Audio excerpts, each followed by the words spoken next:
సైదాపురం మండలంలోని చాగనం మర్లపూడి సైదాపురం గ్రామంలో శుక్రవారం నిర్వహించిన ఎన్నికల రోడ్ షోలో ప్రజలు బ్రహ్మరథం పట్టారు. మొదటగా మర్లపూడి గ్రామానికి వచ్చేసిన వెంకటగిరి వైఎస్ఆర్సీపీ ఎమ్మెల్యే అభ్యర్థి నేదురుమల్లి రామ్కుమార్ రెడ్డి అడుగడుగున నీరాజనాలు పడుతూ స్వాగతం పలికారు. కనీవిని రీతిలో పెద్ద ఎత్తున యువత ఉత్సాహంగా బైక్ ర్యాలీ నిర్వహించారు. అలాగే అనంతరం చాగనం చేరుకున్న నేదురుమల్లికి ఆ ప్రాంత ప్రజలు అడుగడుగున నీరాజనాలు పలుకుతూ స్వాగతం తెలిపారు. అనంతరం మండల కేంద్రమైన సైదాపురం చేరుకున్న నేదురుమల్లికి మండల ప్రజలు అపూర్వ స్వాగతం పలికారు. ఈ రోడ్ షోలో అన్ని ప్రాంతాల నుండి యువత పాల్గొని నినాదాలు హోరెత్తించారు. అనంతరం ఆయన మాట్లాడుతూ టీడీపీ అధినేత చంద్రబాబును నమ్మితే ప్రజలు నట్టేట మునగడం ఖాయమన్నారు. ఇబ్బందులు పెట్టారు, జగన్మోహన్ రెడ్డి గుర్తించి సాగనంపాడు.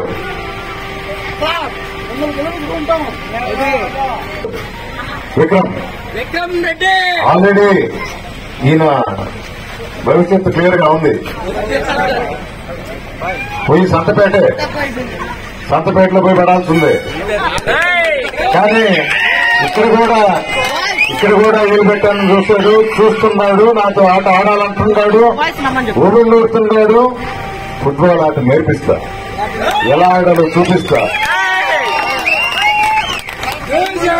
ఆయనకు తెలీదు, నాకు ఒక రికార్డు ఉంది.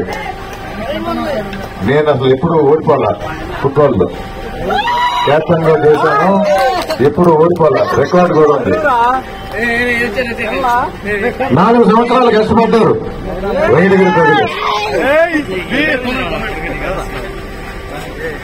గుర్తించి 1 సంవత్సరం క్రితం పంపించారు. ఈ 1 సంవత్సరంలో ఏం చేశాను నేను?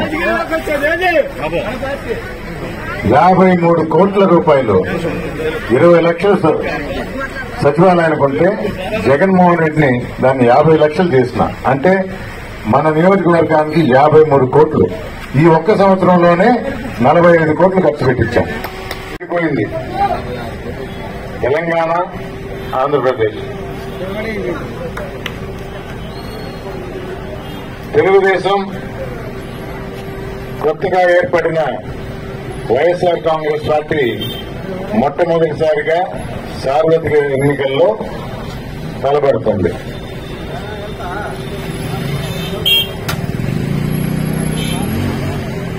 ప్రజల వద్దకు వెళ్లారు రెండు పార్టీ అధినేతలు చంద్రబాబు నాయుడు గారు, జగన్మోహన్ రెడ్డి గారు.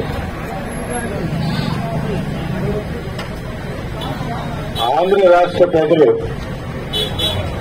వారి బ్రతుకులు ఎలా మెరుగుపరచాలి, వారికి ఎలా సేవ చేయాలి అని ఒకరు ఆలోచిస్తే,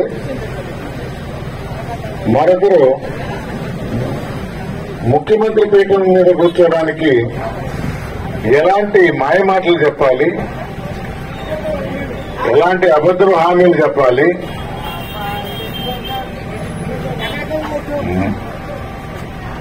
అలవాటు పడిన ఆంధ్ర రాష్ట్ర ప్రజలు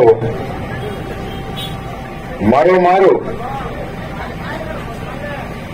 నా మాటలకి లొంగుతారు అని ధీమాతో చంద్రబాబు నాయుడు గారు ఆ రోజు రుణమాఫీ అని ఒక హామీ ఇచ్చాడు. 2014 ఎలక్షన్స్ ముందర చాలా మంది చెప్పారు జగన్మోహన్ రెడ్డి గారికి, సార్ మనం కూడా ఈ రుణమాఫీ చేస్తాం, ప్రజలు మనకు ఓటేస్తారు అని. సాధ్యాసాధ్యాలు చూశారు, లెక్కలు వేశారు, మేధావులతో చర్చించారు. మన రాష్ట్ర ప్రభుత్వం దీన్ని భరించలేదు, ఇది కుదరదు అని పదవిలో కూర్చోవడానికి నా ఆంధ్ర రాష్ట్ర ప్రజలకు నేను అబద్దాలు చెప్పను అని ఆ రోజు హామీ ఇవ్వాల చంద్రబాబు నాయుడు గారు ఇచ్చారు. జాబు కావాలంటే బాబు రావాలి. అదే బాబు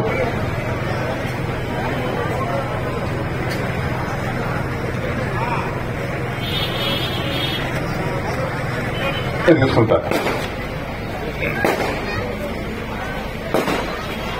వందల పేజీలు